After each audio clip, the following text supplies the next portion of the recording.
But there is being mindful of that sort of thing. Right. Is Facebook Live okay? Oh yeah, absolutely. I'm cool with whatever, man. Well, I mean, you're the artist, so you tell me. On my nose today. I don't think it'll show. Oh no! Oh come on! You're the handsome Don Thrasher. Like I turned 56 in a couple weeks, and I got zits. I just tells you. Doesn't that feel wrong? It does. It just tells you what my what I eat is terrible. Okay, I eat like a teenager. You can't look for me to judge you, Don. Oh man, I am. It is hilarious. You know, Tracy got me into being more vegetarian. Oh, maybe. Oh, let's let Amber go. And then we'll jump in. But because I still need a minute to set this guy up here. Oh no, it didn't do the thing I wanted it to do. Okay, try it again. There we go. There it is. Oh, there he is. What do you got for it? Hey. Okay, so we'll go start live. Hey, we here? We're on. We're right. on. What's Hi, up, people? Facebook people. If you have questions for Don Thrasher of Smug Brothers, among all the other projects and writing that he does, let us know. And like Amber Harget's record, She's great. so good. Yeah, I've only heard bits and pieces, but she just sent me her whole record, and so I Good. downloaded it. I mean, honestly, you could probably count on one hand and have fingers left over how many people in Dayton music are mean or awful. Oh right. I mean, absolutely. seriously. Yeah. I mean, I come out of Minneapolis where people were unplugging each other's amps. Right, exactly. Yeah, I mean, there's been some of that maybe through the years, but it's not like that definitely anymore. And I mean, not in my experience, but I'm sure there's probably some people that are still a little petty at times, but I mean, You figure every scene has some element of that. exactly. And a lot of people around here have been doing it a long time, and you kind of mellow out the older you get. And, You would hope, right? yeah. Most people do. So I'm excited about the new record to actually get it on vinyl. Yeah, man. Here you go, Facebook people. Ooh, look at that vinyl. Yeah, I'm pretty stoked with how it all turned out. So. Well, I mean, the songs that I've heard, I'm listening to the stuff you sent me. It sounds terrific. I think so. Thanks, man. Appreciate it. I mean, now of course, it is my sweet spot. Yeah, no, absolutely. Well, hopefully, if we can keep you happy, we're doing We're doing no, our no. job. I'm like the last guy you should worry about. No, as long as we no. keep you and Tracy happy, that's fine. Yeah, that is funny because she will still, her work schedule changed a little bit, so she can't come in here as often as she used to. Right. And she'll ask me, so what did you play for me? And I'm like, well, I played the band you always ask me to play. She's like, okay, what Smug Brothers song did you play? Well, I went older. There'll be times when she asks for like truly old stuff, like Glamour Suitcase or something like that. That's good. Although that song is still that holds up so well in my opinion. That's amazing. But that's man, on the way as to the old as it gets. That is the beginning, isn't Yeah, that's it? the beginning. So how many records would that amount to then? To 7, be 8, honest, I don't 9? know. It's embarrassing. I haven't really added them up or anything lately, but I think that 5 or 6 full lengths and 5 Some EPs, yeah. Well, we did Well, a couple and of digital splits. EPs and this. You got the split with Brat Curse. Yeah, we just consider that an EP, but yeah. You're probably talking about 8, 9 records when you start to add it up. EP, Yeah. full length. I should know. It's kind of embarrassing that I don't. Oh, man, I mean, your focus is on the current project, right? Yeah. Whatever that is. Exactly. And we've been doing quite a bit of recording, so we got a bunch of stuff in the can. And Well, it's crazy when I talk to Kyle about that. Like, okay, well, how many ideas for songs do you have? And he says something insane like, well, I got about 50 different ideas right now. And I'm like, that you have not recorded? oh yeah, it's easier more than that. I mean, he's very prolific, and when he sits down to write a song, he doesn't just write a song. He writes, Yeah. I mean, Disco Maroon, most of those songs he wrote in one sitting. See, that's the part that drives me nuts. When Like a session. people will say that, but it's true, right? When you're really in the zone and you're focused, and in short order, you can crank out a number of good quality songs without feeling like you're a machine. You know? Exactly. And yeah. So yeah, I mean, we've got plenty that we'll hopefully get to, and then he's always writing too. So. Yeah, that's the part that I always find interesting. Kyle will have be putting notes into his phone. Oh, yeah. always making notes. So I would think with your elements, your contributions, It's not like do you set aside, oh, here's a great syncopation I thought of that I'm going to file away. You probably have to hear his ideas first before you do. Because I mean, like I'll hear something in a song or something, and go, that's cool, I should do that sometime. But you know, it's like you got to think of it in the moment, really. Yeah. Because I mean, he sends me the demos, and I listen to the songs a little bit, but they change a lot when we get into it. Oh, right. And then, so it's like we run through it a couple times, and then basically record it. You know, it's the way we normally do stuff, and that's the way we do it. Yeah, I feel so bad about this. I had a terrible cold. It's funny because after Amber left that day, a couple people called in and said, "Are you doing all right?" And I'm like, "Actually, I am not doing all right. I am here due to the power of things like NyQuil." Right. So it's difficult for me to hear myself. Especially when you sound weirder than usual. Oh yeah. So there's just a little bit of talk in here, and then we'll just jump in.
Amber Hargett here on your Tuesday afternoon alternative, talking about Carolina Blue, one of the terrific songs from her upcoming record, Paper Trails. Before that, the Kyle Sowashes, the GBVBs, from a terrific compilation of numerous bands. How do you spell GBV? Right? I love that title. Which also includes music from Smug Brothers, which we'll talk about in just a second. Sunvolt, Devil May Care. The record Union is not out yet, but that's the advanced single. Need You Around. Juliana Hatfield started everything off with Do It to Music.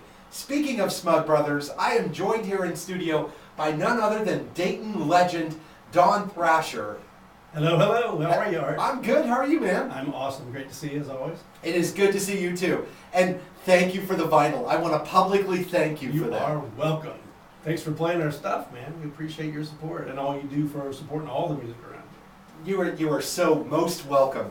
So we have a brand new Smug Brothers record to talk about it, Attic Harvest. It is the first record that you guys have released on vinyl. Yes, it is. And what kind of walk us through the creation of Attic Harvest?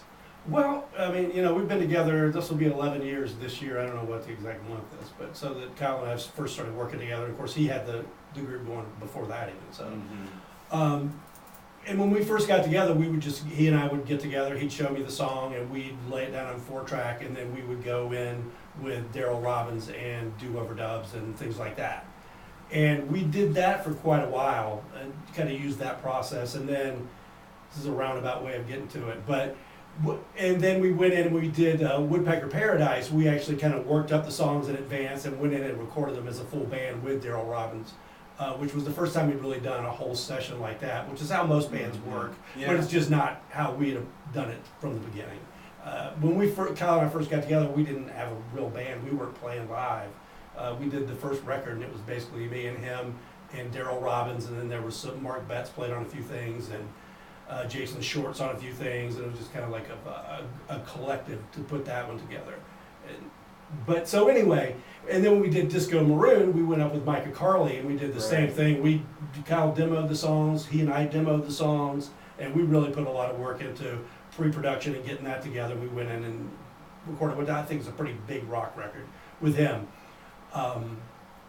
After that happened, we lost Larry Evans and Brian Baker, who had been key parts of the band for a long time. So took a step back, and we had a lot of different things going on, and just kind of went back to the beginning and just started, Kyle and I getting in there and knocking out songs on guitar and drums and landed on 4-track.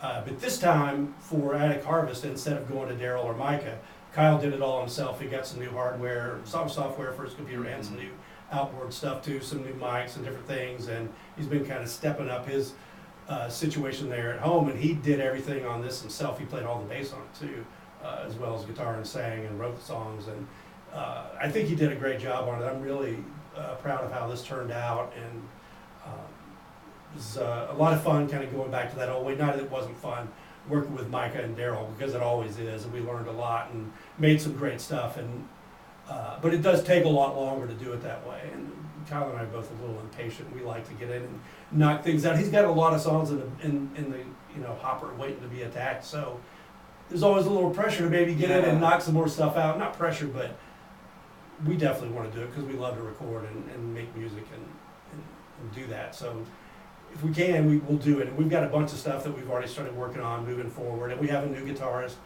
Scott Tribble, who plays on this record. He plays some keyboards too, and he's been a great addition. He's a Columbus guy, which is where Kyle lives now. And so that's been, it's always good to get some fresh blood. Not that Brian was slacking or Larry was slacking or anything, but it's always good to get some new enthusiasm in every once in a while. And he's been a real nice fit and has a little different style than what Brian does, but I think it's still, in the end, it sounds pretty smug. So, well, I mean, there's still a core to the sound. Yeah, I think so. I mean, especially with Kyle's songwriting and his vocals and kind of my drum style, and I mean that's in his guitar. That's kind of always been the base of it as far as when we've been together. So that's going to sound the same. I think we're not doing much too different. So is the record available now or soon? February 15th is when it comes out officially. So mere days, people. I'm looking at my calendar right now. I'm also curious, Don, how you think of Attic Harvest as compared to the last record. It seems like there's a lot of energy to this record to me. We must have had a good day in the basement then. I don't know. I mean, I don't think we never really set out to do anything different. And actually, whereas Woodpecker Paradise and Disco Maroon were really made as records, I mean, this, like the early stuff, is we just recorded a bunch of stuff and went through it and said what would make a good record. So, I mean, I guess maybe that had to do with kind of our sequencing and our maybe train of thought at that point. But we were excited by the new material, certainly, and how it was shaping up. And, but not really a lot of thought went into what it would be, really. Pretty organic. Well, let's jump into a song to give people a taste. And I've queued up Beethoven Tonight. Okay. Anything you want to say before I jump into it? No, I don't know. I like the song. I know you've been playing it a little bit, and we appreciate that. It's got a little bit different vibe, I think, to it. I don't know how I would describe it, but it does seem a little bit different for what Smug does. So it's always good to be able to stretch a little bit, but still keep it within the confines of what we do, I guess. Excuse me. You're always such a good interview. Oh, thanks. I just felt like I was rambling. Oh, no, that is not rambling. You're supposed to talk a lot, and I'm supposed to talk a little. That's how it's supposed to work. But I see what you mean about kind of changing things up a little bit there.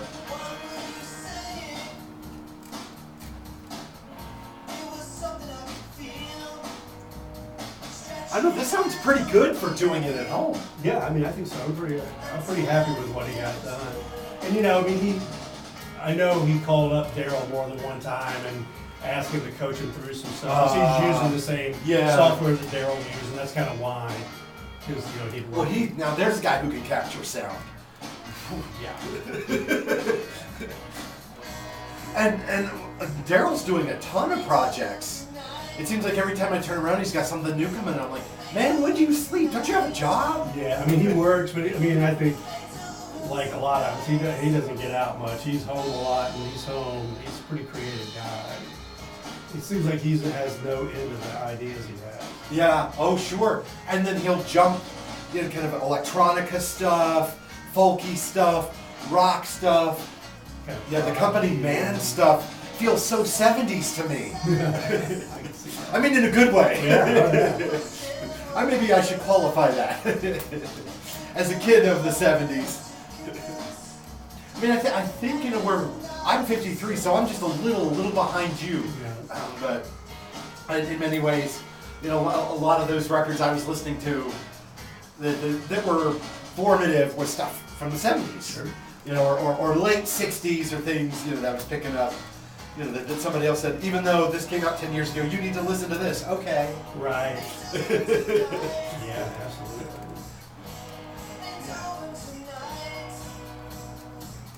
So you guys have practice like at Kyle's place or something like that? Well, we haven't played any shows, so we don't like practice if we have shows. Do you have one coming up yet? Nothing yet. You know, Kyle's baby's only a month old. So Oh, right. Charles? Charlie, yeah, Charlie. Aww. Yeah, he was a few weeks early, so. Oh gosh. Yeah, he was in the hospital. I mean, Yeah. No but worries. he's good. Yeah. No worries. But he's good, and yeah.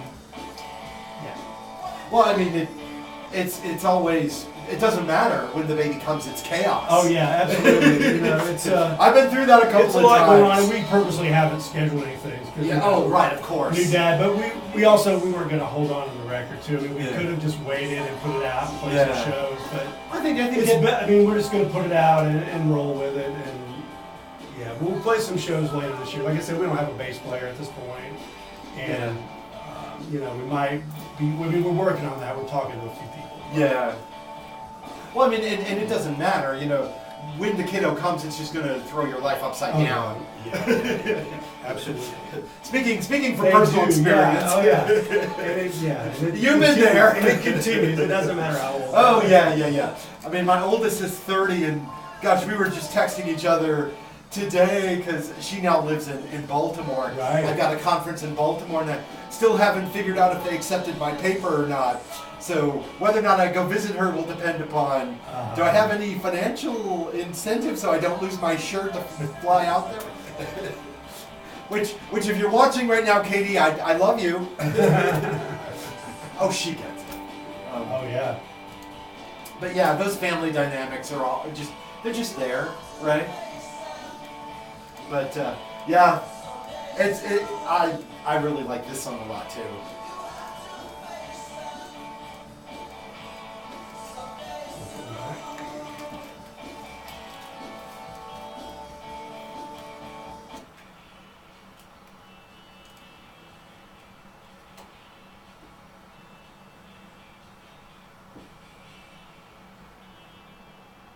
Smug Brothers here on your Tuesday afternoon alternative, Rare and Double Clutch, and before that, Beethoven Tonight. There's some really cool ringing guitar there. Yeah. I think he played the 12 string on that one. Scott did. I was just wondering about that.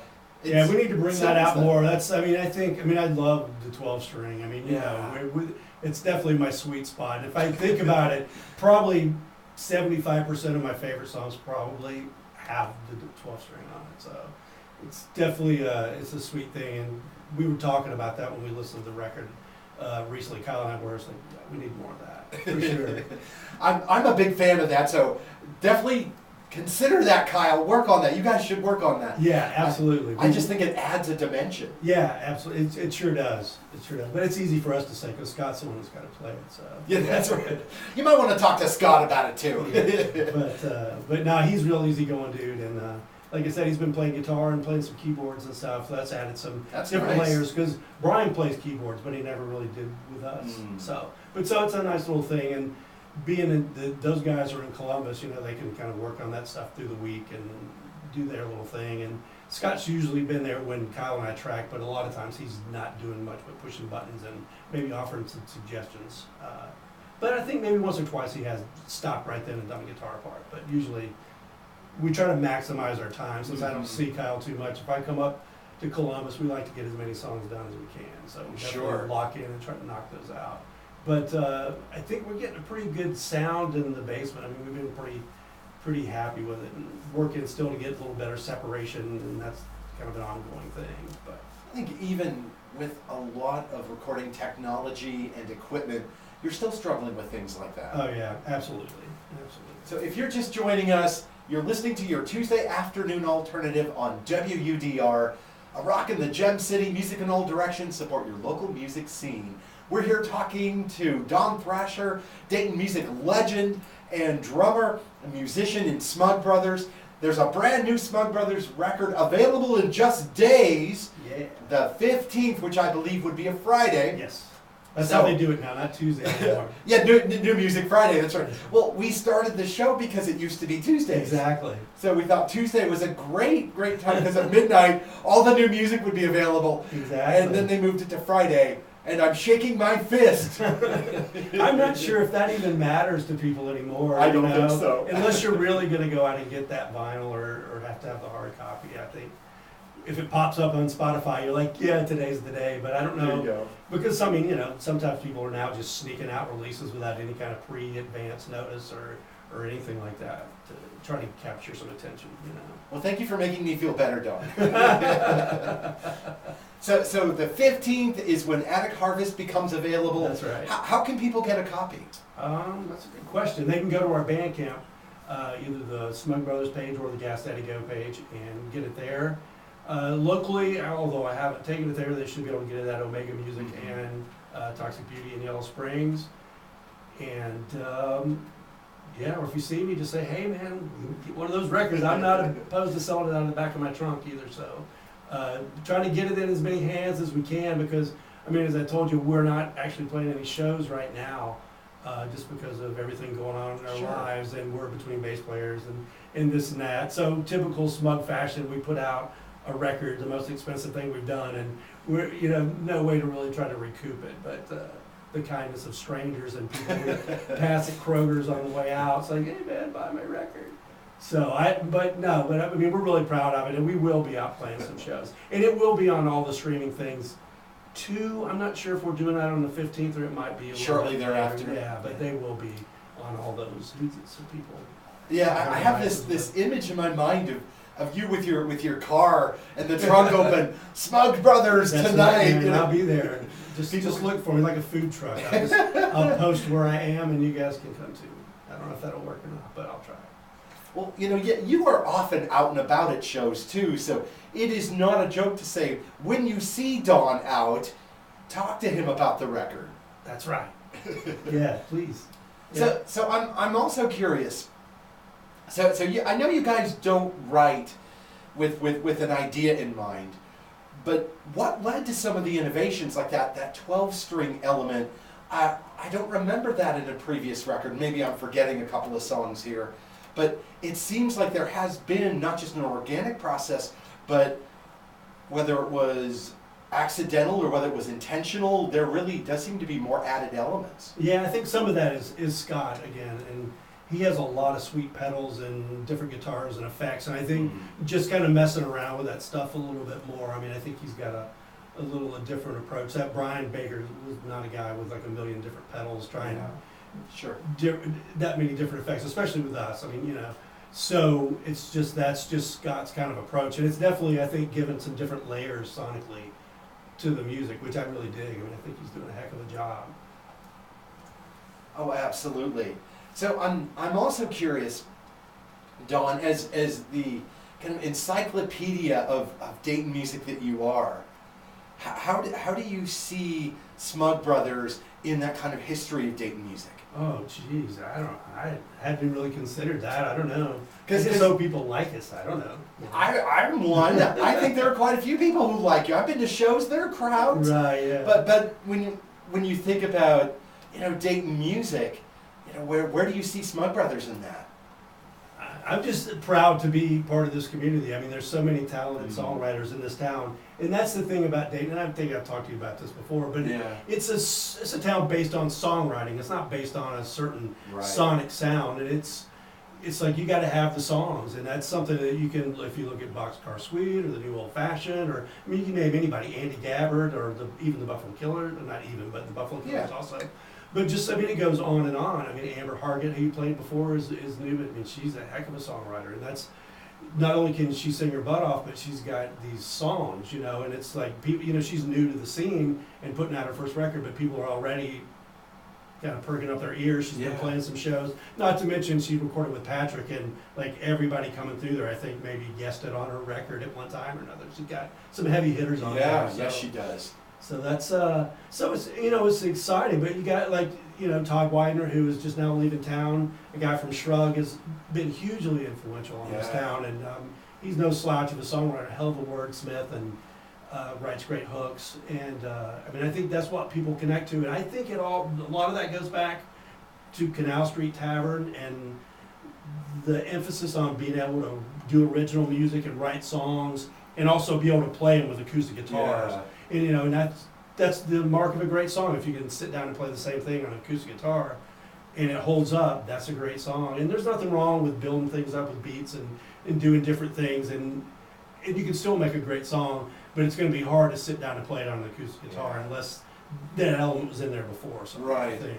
Well, that's a really good point. I mean, I would argue that what Smug Brothers have are just really good songs. I guess that's what I hope to think you do. I love Kyle's songwriting, and that's why I keep working with him. And I think they are good songs, and I think we fit in because that's kind of the focus. You know, I mean, I guess I should mention Guided by Voices, obviously a huge influence on us, and a band I played in at one time years and decades ago.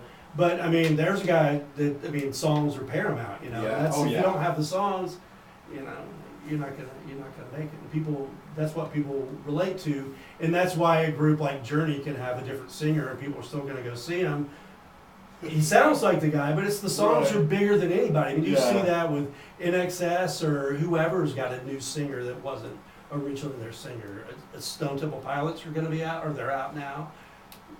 Scott Weiland's dead. Whatever you think of that guy, I mean, he was a heck of a singer. Right. But obviously, those songs are even bigger than him. People have those connections to those songs, and they mean something to them. It marks a part, you know, time in their life, or what's, you know, something, and that sticks with you. And that's some power. And that's what a good song does. And I think we're lucky in Dayton to have that out the yin yang. You know, it's just everywhere. Yeah. And I think Smug Brothers contribute to that too. That they're not just random collections. Your albums have songs. That's what we try. Yes, thank you. And so, speaking of songs, Gamma Country? Yes, that's the opening cut from the new album. Anything else you want to say about it? It's the opening cut. We liked it. That's why we put it up front. So was that a conscious effort for you guys? Like, okay, we all really like this one. Let's put it first. Well, we went through a couple sequencing. Kyle had a different one opening that. I'm going to pat myself on the back. That was my idea. I thought it was a good opener, and after the fact, he did agree. But so we do go back and forth with the sequencing. That's a big part of what we do, because we have the songs, and you got to make them fit, and you got to make them flow. And we definitely pass things back and forth, and that's something we probably have more discussions about than anything, because the sequence. I don't critique his lyrics and go, a better word could be here, because he knows what he's doing, you know. But and he knows what he's doing with sequencing, but so do I. I've been making mixtapes forever, and I know what a flow is. I've been listening to albums forever, and that's something I definitely take pride in, and that we definitely work on. And I think they work. Whether it's an EP or an album, it's got to flow, and we attack it as if, even if it's a 10 or 6 song EP, we still look at it as two sides, and it's got to have that ebb and flow, and not just. And I love the Ramones, but not just bang, bang, bang from start to finish, you know, like they would do. There's got to be an experience to it. I think so. I mean, you got to take people on a journey. And that's what we try to do. And whether or not it succeeds, you know, it's up to the listener, really. Oh, I thought it was a perfect album opener. Yeah, he added that little backwards thing. Yeah. But yeah, I mean, I actually think that helps with the flow that you were talking about. Well, and I really do truly believe that what Smug Brothers have is like a collection of songs. Right? I've heard way too many records over the years where I think like, okay, oh yeah, whoa, we just took a weird turn here.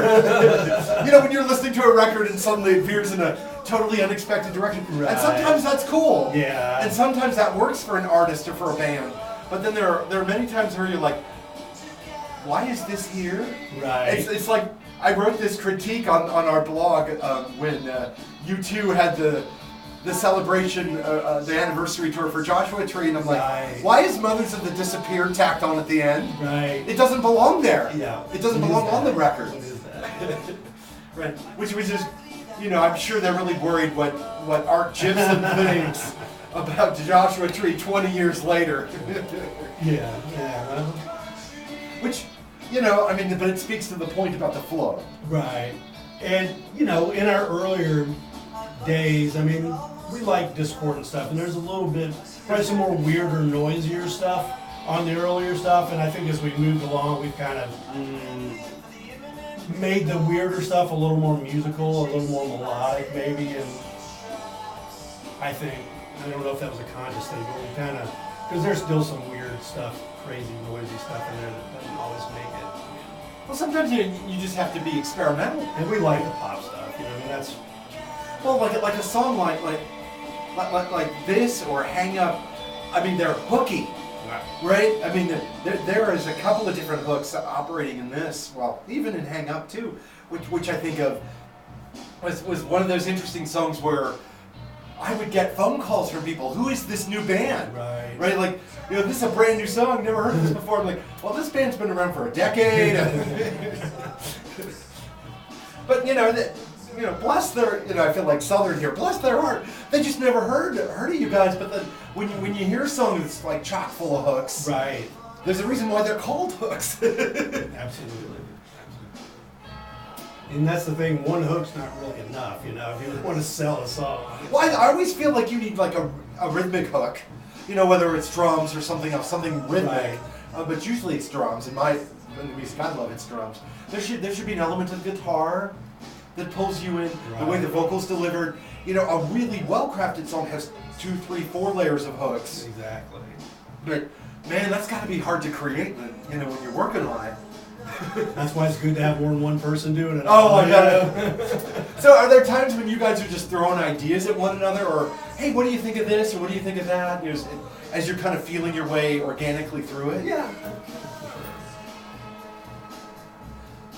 It's funny how so many bands don't operate democratically. Right. Whereas what you guys have is like this collective, you know, of 2, 3 guys, 4 guys, you know, depending on the situation, Right. the time period, and which album you're looking at, and you guys are bouncing ideas off of each other. You know, that takes a certain amount of trust Yeah, for sure. in one another. I mean, I've talked to quite a few musicians over the years, and there are folks who just, they don't trust anyone to create, you know, Oh the yeah, sound that they want. absolutely. Some people are, yeah. And then there are some who are very trusting. I guess it's like everybody else, right? Yeah. It just depends. Yeah, some people definitely want everything exactly as they want it. Jump back in.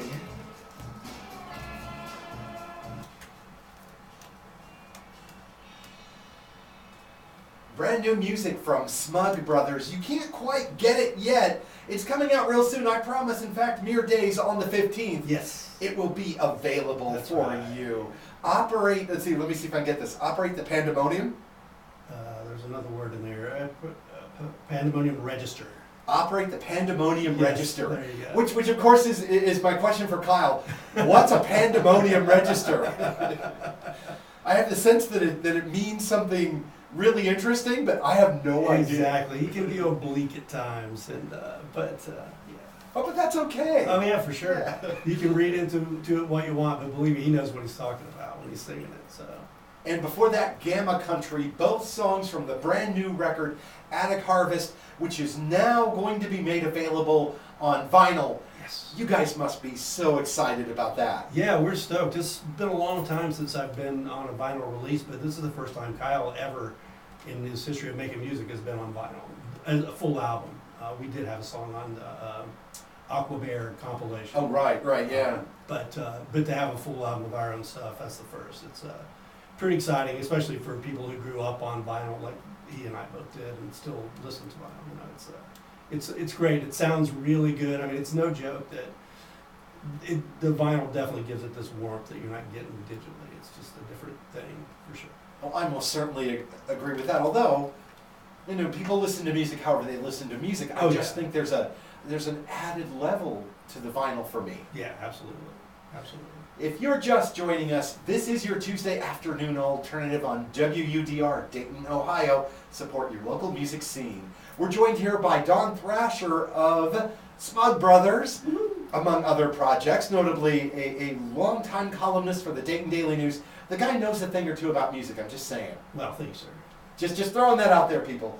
But I'm also curious, Don, as we look at Attic Harvest, does Attic Harvest have a different feel to you as the drummer?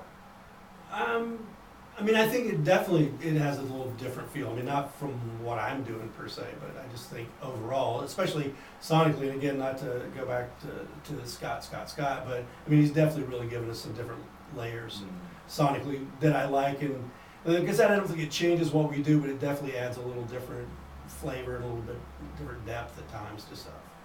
Do you have a favorite song on the record? Or does that change each day? It changes. I mean, yeah, I mean, I like a lot of them. I mean, I like them all, you know, so it's hard to say, but it's you know, it's always fun. It never gets old to make a record and finish it up and then to, you know, take it out and listen to it and go, we did that. We did it. I know you guys don't have plans right away to play the record out, but when you do, is there a song in particular you're really looking forward to playing live? A lot of them. I think probably the ones I sent you today, definitely. So, I mean, there's a lot of them. There's one called At the Isle, which I was going to send you, but wouldn't go through the email. It was too big of a file. But darn it. Yeah. But so you can play that later on. That's one that I've woken up with many times, but it's stuck in my head. And that's a bad thing and a good thing at the same time. But it's, you know, you're doing something right when you're playing in a band and the stuff gets stuck in your head quite often. Well, I'm curious about that. So, do you hear the song in your head, you know, you've been working on it, and then out of blue you hear another song that you guys have been working on, so do they compete for, like, your awareness? Probably, yeah, I would say so. Well, as someone who's not created music, right, or as you're focused on one song, does that tend to dominate what you're thinking about? You know, you wake up, oh yeah, oh I know how to fix, you know, whatever. Not so much. No, especially for me, because a lot of my stuff is done pretty quickly and in the moment. And, but there are times where I've heard something and gone, well, you know, maybe we should tackle that again. We don't do that a lot, but there have been times where I'm like, I definitely would like one more pass at that song. But you know, we're not looking for perfection. We're looking for some kind of vibe more than anything. And because anybody can make a perfect record today, yes, yeah, Pro Tools and Auto Tune and all that, and perfection never really interested me anyway. Yeah. I mean, if you make a great record and it's perfect, that's great and that's fine, and it can still be a great record. But that's not what you're interested in. My criteria of a great record is about the songs and the delivery and the feeling more than sonically. Although if it sounds like crap, which we were talking about before, I'm not happy about that either. You know, it's got to have a decent sound. Yeah. But it doesn't have to sound like Alan Parsons' project and go back to the 70s of perfection and. Well, how many years on some of those records? Like 4 or 5 years. Exactly, and that's great if you got the money and the time. But I just don't see the appeal of that. Yeah. And again, it's like, I don't know. I mean, we like songs and like to knock them out, and it's like, if we took that approach, we would have maybe 3 records, and Kyle would have gone crazy because he'd have his phone full of all these demos, like hundreds and hundreds of demos that he never got out, and that's not healthy. You probably have to have that across multiple phones. Yeah, exactly. And that's just not practical. Well, I know exactly what you mean about sometimes there are beautiful mistakes, and sometimes that in the imperfection is just something that you can't put your finger on. Right. There's some magic, or there's just an emotion that can't be captured any other way. There are so many great songs I can think of where this wasn't meant to be the final version, but the way the drums or guitar or voice or whatever part of the song, or the song, this is fine as it is, don't mess with it. That's right. And so many people don't take that approach. They're like, okay, yeah, let's go in and take this in the studio. When you were sitting at your kitchen counter doing it, it was perfect right then and there. Right. And you know, you've seen that sometimes in groups where you'll hear a demo and then hear the finished version and go, oh, you maybe missed it when you went to the studio and overplayed everything. You had the song right there. Well, it's all too easy, especially with all the tools you were talking about. It's all too easy to overcook it. Oh yeah. You can definitely spend too much time doing that, and you know it's hard to do, but you can still make great records that way. I mean, Tim Pritchard with the Boxcar Suite. I mean, that guy is impeccable. Like, I mean, that stuff sounds amazing. He's one of those guys that can make it work. I mean, there's not. That's about as clean as a homemade record can be homemade. I say in quotes because I mean, you know, he did do it all himself with the band in the studio, and those guys definitely crushed it. You know, it's like there's still, you know, a lot of great stuff's coming out, and Patrick Himes plays Real Love and a lot of stuff with Micah Carley and the other studios here in town, but you know, there's still some guys that can do it at home, and I would say Tim's record sounds as good as anybody's did anywhere. Agreed. And you know, except me and Patrick's amazing, so maybe not. I don't know. That record is freaking amazing. So. Oh, that Boxcar Suite record is fantastic. Yeah. But I think it speaks to your point that I know, talking to Micah and talking to Patrick, that they try not to overcook or pack too much in as well. And so I think once you reach that point where this sounds good to us, and the song delivers what it's meant to deliver, and the emotion is there, you put your hands up and say, okay, this is a good song. We're done. Right, and they both do that because you can tell the stuff that they record. Each group sounds like their own thing. They just sound like their own best self. They don't sound like, oh, it's been packaged to sound like a Patrick Himes production. Right. It doesn't. It just sounds like, oh man, you guys are on the top of your game, you know. And that's what a great producer engineer does, and those guys definitely do that. So we're lucky to have that in this town, and that's definitely contributed to kind of the quality of music we've seen come out over the last couple of years. And I just think it's just continuing to progress, and I'm glad we have a record out this year to kind of go with all the great stuff coming out, because I was a little jealous of all the great stuff coming out last year, and our record wasn't kind of among that stuff, because I do think it was a historic year for stuff. Just great record. I mean, you know, because you had people in here week after week, oh, here's my record, we got a release show coming up. It's just like, it was nonstop, sometimes 3-4 a month, you know. It's funny how many people will say, oh, there's no good music being made. I'm like, you're looking in the wrong place. Exactly. You must be looking in the wrong place. I mean, 2018 was just a chock full year. 2019 promises to be equally as good. It looks like it, yeah. And so if you're thinking there's no good music to be made, let's not look where you're looking, and let's go downtown, and let's go to the Yellow Cab or Blind Bob's or Trolley Stop or the Oregon Express, or go to Oscars, or wherever you need to, and let alone places in Cincinnati and Columbus and Yellow Springs. There's tons of great music being made. Oh yeah, and there's lots of good stuff coming out. We mentioned Amber before. Yeah. The new Sad Box is coming out in a couple months. Such a good record. Really good. Such a good record. I don't think that's out till June, maybe. Is that right? I think that's right. But yeah. I got it in advance. I guess you did too. I did too. Really good stuff. Age Nowhere has a record coming out. I haven't heard that yet, but I've heard a few songs. Same here. Those guys are good, and I'm excited to hear that. And I know there's Starving in the Belly of the Whale has a new record coming out, which those guys are always crushing it. So it's good to see they got something new coming out. Yeah, we just played Ghost Story earlier in the show. Great. Yeah. So it's coming out really soon. Yeah. But I mean, that's just off the top of your head. Right, exactly. That's just and there are probably others that we're forgetting.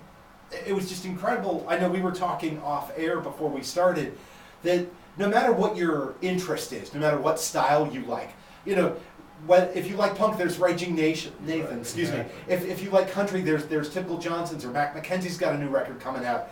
If you're interested in indie rock, we've got Smugs. I mean, there's no matter what you like, there's something for you. Absolutely. So we probably should remind people that you're listening to your Tuesday afternoon alternative here on WUDR Dayton, a rock in the Gem City, music in all directions. Support your local music scene. I'm joined by Don Thrasher of Smug Brothers Hello, hello. and Dayton Daily News, talking about Smug's latest release, Attic Harvest, which will be available on February 15th. You need a copy of this. I love this record.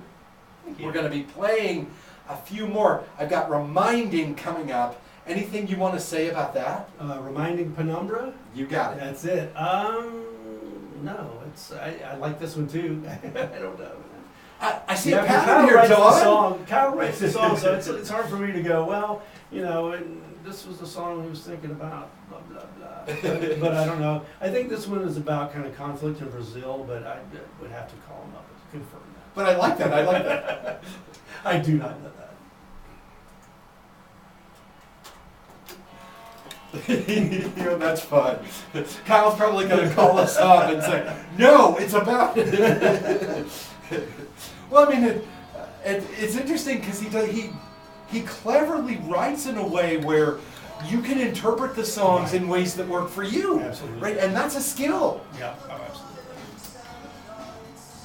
Oh, people are enjoying it. Folks are saying hi. Lots of congratulations. Thank you, thank you. People say they're looking forward to the record. Hey. Yeah, okay. Hi, everybody. Hello. But I thought I asked, people are asking questions like how do you want your drums to sound? Didn't we kind of cover that? Were you not here? What I also like is cleverly, right? Each vocal doesn't sound exactly the same. Right. Right? I mean, slight differences or differentiation, which makes you, wait, his voice sounds higher here than it did with Operate. Right. You know, and I appreciate that as opposed to, you know, where it's just a machine and Right. the vocal is way on top of the mix and louder than everything Yeah. else, and everything is tweaked within a frequency. Do you mind if we talk about the GBV compilation? Oh, no, absolutely not. Or compilation's not. Well, yeah, compilation it's is right. Yeah. Century Cups. I always forget that guy's name. Does the podcast. Oh no, now I'm forgetting too. Steve? No. Yeah, the Music in Motion folks?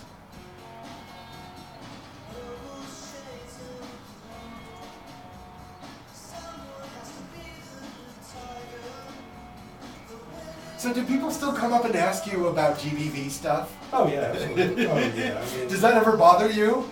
oh no, absolutely not. I'm proud of that stuff. And, Oh, as you should be.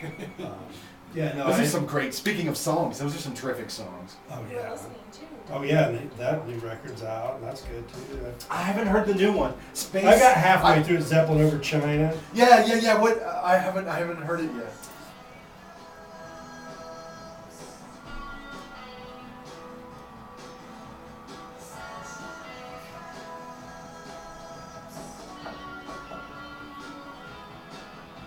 But we can talk about the drums or what we do or whatever. You know? Okay. I mean, Yeah. some folks are asking online, so it Yeah. seems like we shouldn't be unkind. Jeff Gomez. Okay. And he's an author, and you know, I don't know if you've heard the podcast. Yeah, I was just gonna say, why do I know that name? Jeff Gomez. He's written some books, but he does the GBV podcast. You know, he's not a local guy. He's somewhere out east. I don't know if it's Baltimore or if it's New York. He might live in New York. I listened to it all the way up through the initial releases. I haven't listened to it since they came back and started talking about the reunion records. Or Yeah. the classic lineup reunion records and all that. I just hadn't gotten into it. Oh, It's interesting. He it's a said some lot nice to keep things up about with. me, so I was Well, there you go. Why wouldn't he, Don? thumbs up. Wait, should we be on air when I ask you that? Why wouldn't he say nice things, Don? Oh, come on. Anyone who says that you're not the nicest guy on the planet is clearly the meanest guy on the planet. Most people think I'm nice, but there's a few people out there that don't like me for whatever reason. It's always weird, but Well, you know, whatever. If you don't like flipping me, off the person who cut you off on traffic, Don. We've all done that. No. I mean, this rocks. I love this. And it's all about like drinking at the Century Bar. Yeah, pretty much. Yeah, that's Dayton song. Yeah. Well, yeah. When Don said it was, or sorry, when Kyle said that it was about drinking in Dayton, I'm like, oh, the Century Bar.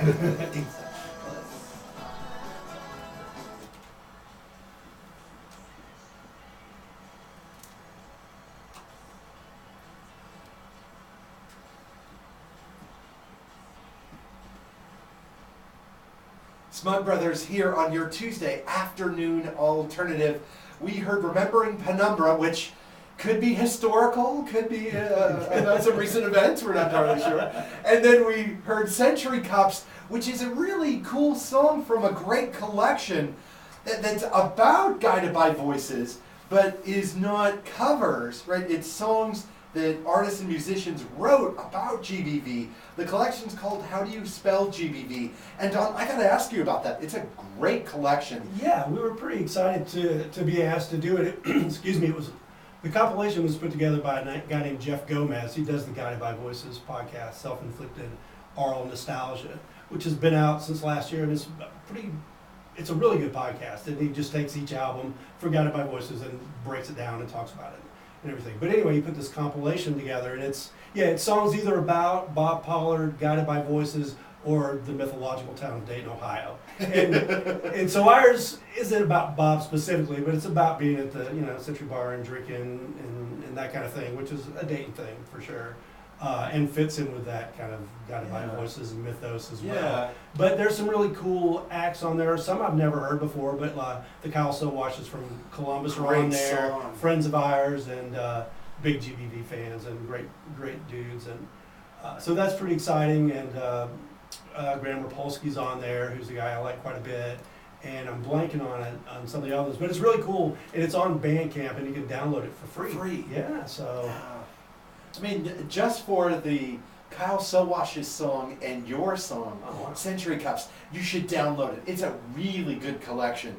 We've been, ever since Kyle and Dawn told us about it, we've been playing songs from that collection, and I think it came out not too long ago. Yeah, just at the very end of the year or in the beginning of January. It's very new, and so it's it's cool. It's always good to get more stuff out there, and that was a fun little song. We just went in and knocked it out specifically for the project. We had like 3 songs we were considering and decided on that one. I dig it. It's a nice little poppy song, a little more poppy than most songs about drinking whiskey are. Probably. I'm suspecting those have a particular tilt. Yeah, exactly. So if you're just joining us, this is your Tuesday afternoon alternative here on WUDR, Dayton, Ohio.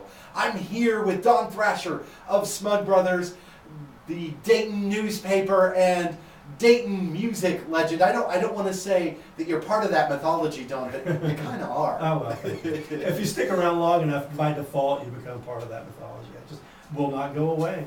It's like, I'm here, people. So persistence really pays off. Oh, absolutely. Absolutely. If you do one thing long enough and don't screw too many people over, I guess that helps. Yeah, that sounds like a good plan to me. Yeah. I just try to screw over 3 or 4 people a week, and then that's not too bad. That seems like a small number. Compared to some people, no. Not at all. No, seriously, that can't possibly be true. No, I would never do that. People on Facebook are asking about your drum sound and setting up your drums and recording your drums. Could you talk a little bit about how you get the sound you want? Well, I mean, we usually, I have a 5-piece kit, two rack toms, floor tom snare, a couple cymbals, and 2 crashes, a ride, and a hi-hat. Pretty basic, simple setup, nothing fancy. But we also have another kit up at Kyle's in Columbus that we've been using on some of this newer stuff. But I think most of still Attic Harvest is still my old drum kit. But so, I mean, we just put a couple mics on it. This is nothing fancy, and we record drums and guitar live in the same room, separate the guitar amp as much as possible. But we're not throwing a lot of EQ on there. We're not doing anything fancy. Just really kind of straightforward. We like kind of the in-the-room sound. And so we've got like an overhead mic and one kind of pointed a little closer to the kick drum. And get kind of that live feel and keep it simple. Yeah. I mean, I'm a Charlie Watts, Ringo Starr kind of guy. I'm not what are these big flashy Neil Peart or anything fancy or with a million drums. It's just small, compact, and get kind of a retro feel that's not over processed or anything. So we're not going to get a Don Thrasher experience band where you have hundreds of drums and you fly out over the stage. No, nothing like that. Nothing like that. Yeah. Well, there's something to be said for just the authenticity, right? Just a simple, compelling drive that comes from the drums. Right. Sure. I mean, that's what I'm a sucker for. Right. Yeah. Keep it simple. I don't overplay. I mean, as a drummer, I'm there to serve the song. Yeah. And so, I mean, there are times when you can do something pretty cool, but most of the time I choose not to do that. I'm going to underplay more than overplay every time. And when you say underplay, what do you mean by that? Just not do as many little fills or little tricks gotcha. or try to whatever accents and things, because I mean that's cool and all, but that's just not really my style. I mean, I try to keep it pretty simplistic and just like I said, not overplay. Because some people, I mean, not to name names or whatever, but there are drummers that definitely they like to show off and show what they can do, and I've just never been that guy. Well, it sounds like it does come back to that question of authenticity, right? Being real, being true, being honest, as opposed to having constant. I'm always curious about when I hear a record and it seems like it's fill after fill after fill from the drummer. Right. They must be exhausted after a gig. Oh yeah, well those guys are usually in pretty good shape though. Even the guys that are really big, or I've seen fat drummers metal guys that just rip the room apart, and you'd think they'd be exhausted, but they're ready to rage afterwards. How do you do that? Because you couldn't run 2 blocks, but you can do that. I don't know. It's definitely a skill. I don't have that, and because I mean we don't play as much as we used to. I'm definitely not in the shape to do marathon rock shows, and I couldn't play the E Street Band. That's for damn sure. It would take years to build up the chops for that, to play 3+ hours. Well, some folks online are asking, how long have you been playing drums? Have you played drums your whole life? No, actually. I had a drum kit when I was a kid, and I'd bash around on it a little bit, but the only really formal training I have is doing concert band in junior high, and I did 8th grade and 9th grade. I was in high school marching band when I lived in Alabama. But other than that, I've never had any kind of drum training whatsoever. I did that for a few years and learned the rudiments, but I never started really playing drums until I joined the New Creatures. And it was they had a guy that was going to play drums, and he didn't show up. And I'm like, well, here, I got some drums, I'll play. And it's, they were friends, and it just happened. And, when I first played the first couple of practices, I didn't even have a kick drum pedal. So, wow. So I mean, I learned on the job training, and it's I don't consider myself any kind of the greatest drummer in the world or anything, but, again, you do something long enough, you kind of figure out what you're doing, and I just always played from that point on. I mean, it's taking little breaks here and there, but it's just learning, figuring it out, really. And someone also asked, how did you and Kyle come together in Smug Brothers? Just really meeting through music. I mean, I reviewed the first couple Montgomery Green records he put out, and said, there was some constructive criticism, and I had some complaints and things about that, and whatever, but he respected and understood what I said, and we just kind of got to know each other through music, through me working at the Dayton Daily, and I guess at the time I was at Impact Weekly, so before the Daily, which I've been with 16 years now, so it goes back a long time, but just through music and making music in the scene. And then finally in 2008 we decided to make music together. It's just because we knew we liked some of the same stuff. We both love the Beatles, we're both fans of Guided by Voices, we like Wire and that kind of stuff, so REM, there's a lot of times, so there's stuff we don't, he was never a punk guy, and I cut my teeth on that stuff, and he was a jam band guy early on, Dark Secret, and that was never my scene either. So there's some convergence there, or where our paths don't cross over, where they stray. But yeah, so I mean, it was a party for Bob Pollard or something, and we were just talking about stuff, and he's like, hey, you want to get together and record? I like to record. And, so I mean, I went to his house, and I don't know, we knocked out a handful of songs the first time we got together, and it just clicked. I mean, we both prefer feel over like sonic perfection, and there's a certain aesthetic that we both definitely are 100% on the same page about. Yeah. We like hooks, and we like a little bit of dirt in the guitar, and so we don't want it to be completely pretty, but it's got to be pretty, so. But I mean, we just never stopped making music. I mean, I've been in a lot of bands, but I've been in Smug Brothers longer than any other band in my whole life, so pretty amazing. So chances are the fact that you both have some different interest musically probably help you when you come together. I would think so. I mean, you add strength. We add strength, but we both like just tons of different kinds of music though too. So I mean, our tastes are pretty broad. So I mean, I love bluegrass and I like rap, as much as rock. Right. I've always played indie rock or roots rock, like it's always been in punk, like in that kind of realm. But I like lots of other stuff, beyond that. Well, the next song I'm going to play, I think, is a perfect pop song. And I don't mean that to be in any way dismissive. Oh, no. But I think that the hooks in this song you could live on a desert island.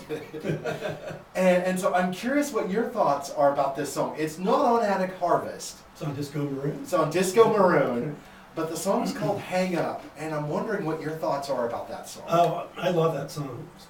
Such a good song. Yeah, I knew it was quote unquote a hit when I first heard it. I mean, just the demo was super catchy. But once we got into it and we figured out Brian figured out his guitar part, we knew what he was going to do. It was just like, yeah, this is nice. And like I said, we have the acoustic demo, and then we worked some of this stuff up as the band before we recorded, which never happens. Usually we would record and Brian would have to come in and figure out his parts. So with this one, for most of the stuff, he was actually working it out ahead of time. So we got to do some sweet stuff. But yeah, I mean, I love it. It's a really catchy song. I'm proud to be playing on it for sure. Honestly, if there was justice in the industry, this song would be huge. Yeah, it's definitely catchy. I mean, it's got a little bit of the Cure in there, maybe a little Pixies in there. Yeah, I definitely hear Cure and Pixies in this. Yeah, so I mean, if you're gonna steal from the masters. Well, there's no shame in that. There's only so many guitar chords and so many notes. So it's like, that's true.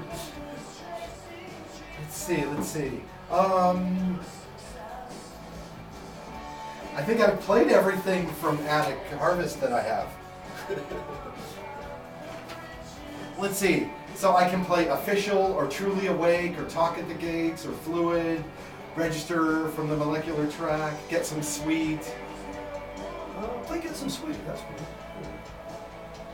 And that's what, Stray Domino? Yeah.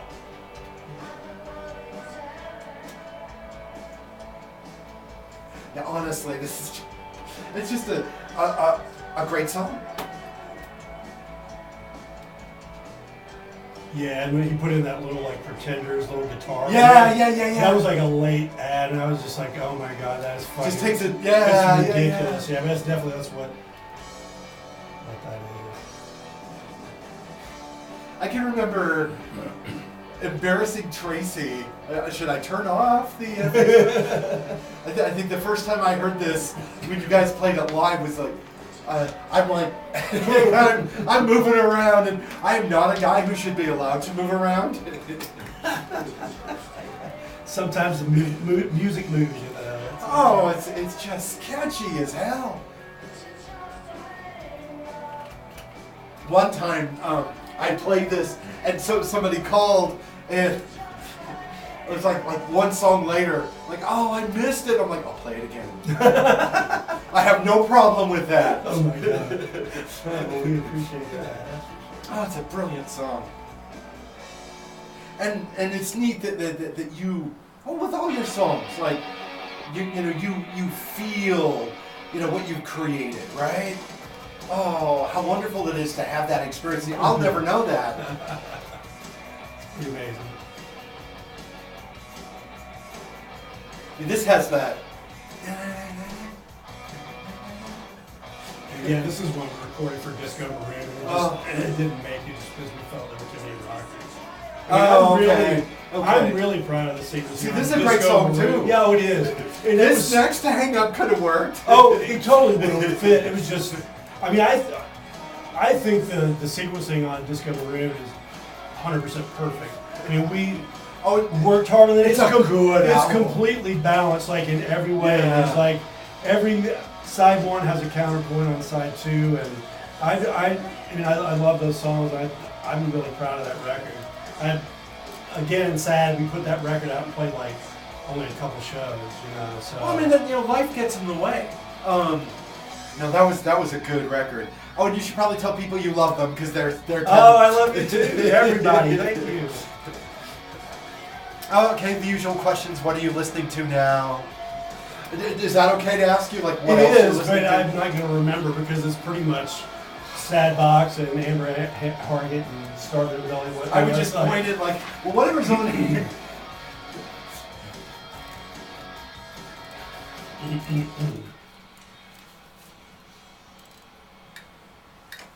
Some brilliant but older Smug Brothers. Some stuff from Stray Domino and Disco Maroon in order there. And you were saying off air that you guys recorded Get Some Sweet for Disco Maroon. Right. It just didn't fit. I mean, you know, we've never been one to make like 75-minute albums anyway. They're always 20, 30, 32 minutes, whatever. Yeah. Like in that arena. And so we could have piled it on there because it's a good song. And we loved it, but we just thought, as far as the sequencing goes, side A, side B, even though it's a CD, that it didn't fit. So we held it, and then we put it out on this digital EP that we did last year, Stray Domino. Although I do have to say, in addition to the new record, Disco Maroon is just a great record. Well, thank you. We're really proud of that. And we were talking off air, it's sequenced incredibly well, too. Well, thank you. We took a lot of work to put that together, and I'm really proud of it. I mean, I think that it is perfectly balanced. I think, like I told you, side A, side B, there's a counterpoint to everything, and I just think it flows really nicely, and it's got a lot of nice peaks and valleys, and there's the poppy stuff like that, but it gets a little weirder, post-punky, kind of crunchier at times, and a little heavier. So, we're proud of that too. Yeah, absolutely. There's even, I think, some introspective songs on that record. Oh, for sure.